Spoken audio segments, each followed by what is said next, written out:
Chapter 4. Where Thoughts Go. In the last chapter we studied the aspect of where thoughts come from. Now let us examine where they go. What we will be able to look at is the stream of consciousness that is focused here in physical reality, since this is our only viewable one. As we have seen, there are other portions of ourself that may indeed have much deeper streams of consciousness, of which we see only what floats to the top. So where does this stream flow? Looking from the other side, Zeth speaks, session 520. Quote, "What happens to a thought when it leaves your conscious mind? It does not simply disappear. You can learn to follow it, but you are usually frightened of turning your attention away from its intense focus in three-dimensional existence. Therefore, it seems that the thought disappears. It seems also that your subjectivity has a mysterious unknown quality about it, and that even your mental life has a sort of insidious dropping off point, a subjective cliff even which thoughts and memories fall to disappear into nothingness. Therefore, to protect yourself, to protect your subjectivity from drifting, you erect various psychological barriers at what you suppose to be the danger points. Instead, you see, you can follow these thoughts and emotions simply by realizing that your reality continues in another direction, beside the one which you mainly identify. For these thoughts and emotions that have left your conscious mind will lead you into other environments.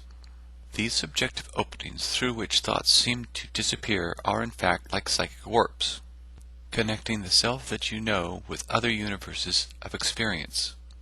Realities where symbols come to life and thoughts are not denied their potential." End quote. In this context, we see that thoughts enter another reality. When we look at the level thoughts are at, we come up with the astral or mental plane.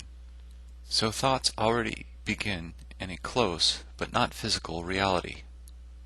I want to look at the mention of memory in this area. We, of course, do not lose our thoughts when we stop thinking of them, but there are times when we can't find them. Some memories do appear to be gone in this fashion. One main case in point I will illustrate are dreams.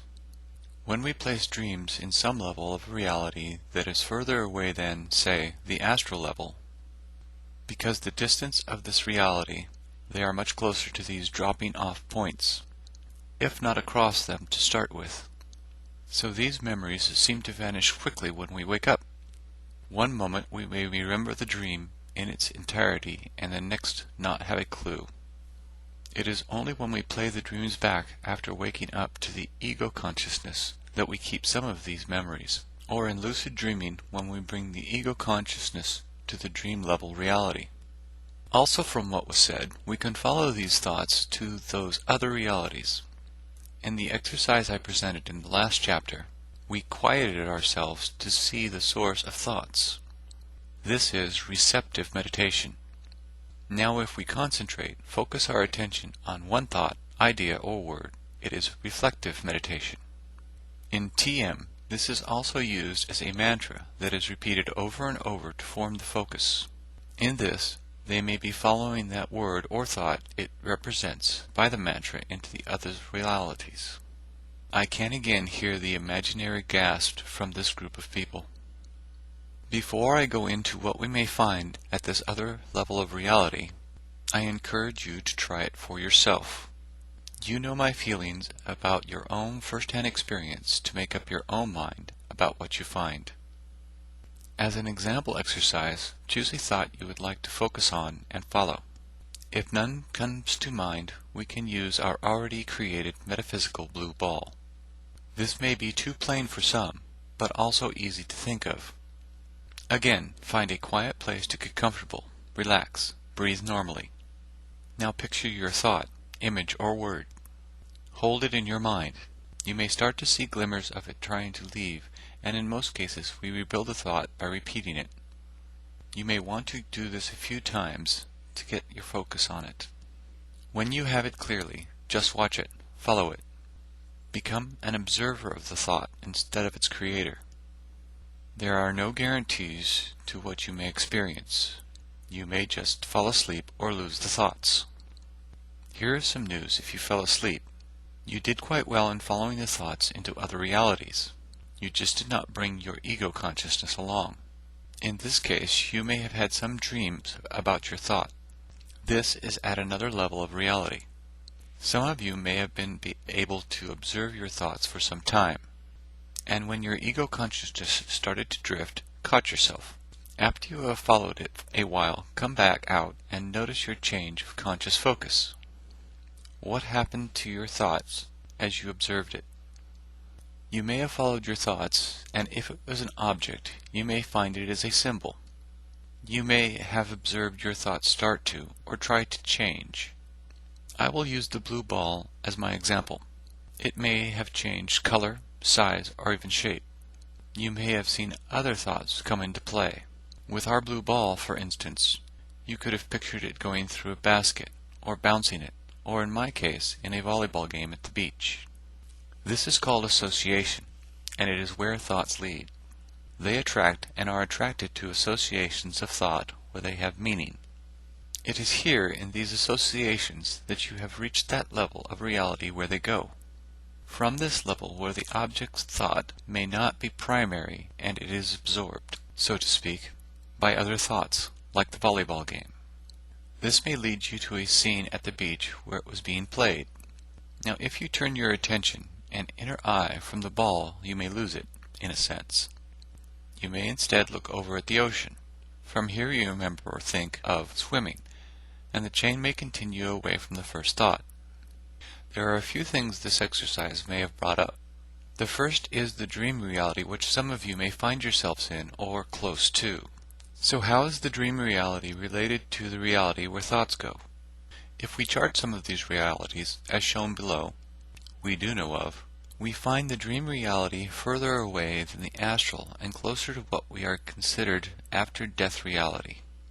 Many of you may dream of those that have died physically, and this is a common level of communication from that level. How does this dream reality compare to the reality where we followed the thoughts? There is much too much information on dreams that can be covered in its entirety here. But in line with our studies, here are some comments by Seth. Nature of Personal Reality, Session 762. Quote, "When you are in touch with your psyche, you experience direct knowledge. Direct knowledge is comprehensive. When you are dreaming, you are experiencing direct knowledge about yourself or about the world. You are comprehending your own being in a different way. When you are reading a book, you are experiencing indirect knowledge that may or may not lead to comprehension. Comprehension itself exists whether or not you have the words or even the thoughts to express it. You may comprehend the meaning of a dream without understanding it at all in verbal terms. Your ordinary thoughts may falter or slip and slide around your inner comprehension without really coming close to expressing it.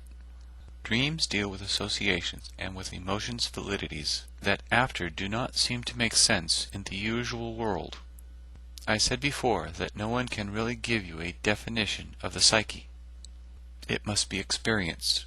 Since its activities, wisdom, and perception rise largely from another kind of reference, then you must often learn to interpret your encounter with the psyche to your usual self.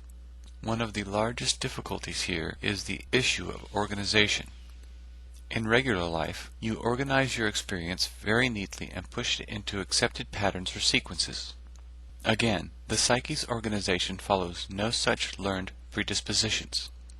Its products can often appear chaotic simply because they splash over your accepted ideas about what experience is." End quote.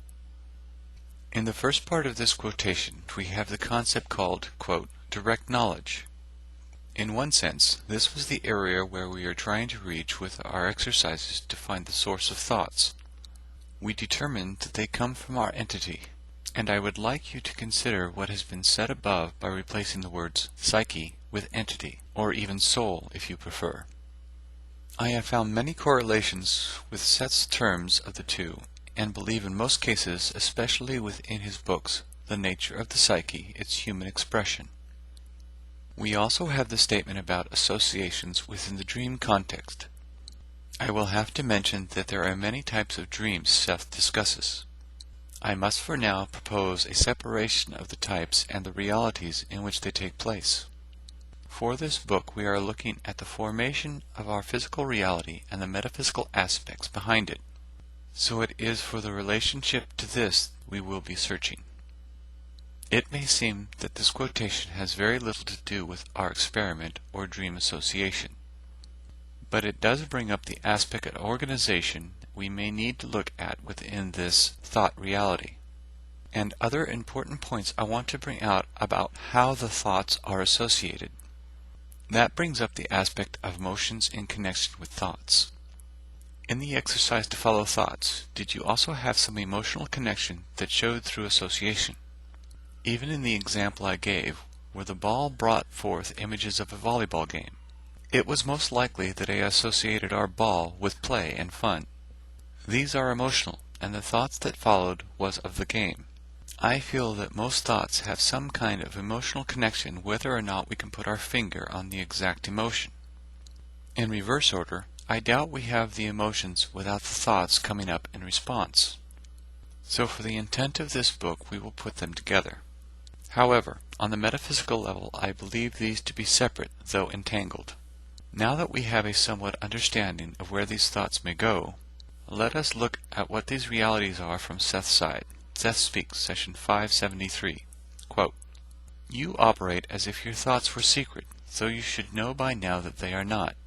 Not only are your thoughts apparent through telepathic communications, for example, but without your conscious awareness they also form what you may call pseudo-images beneath the range of physical matter as you normally perceive it in some cases, or above the same range.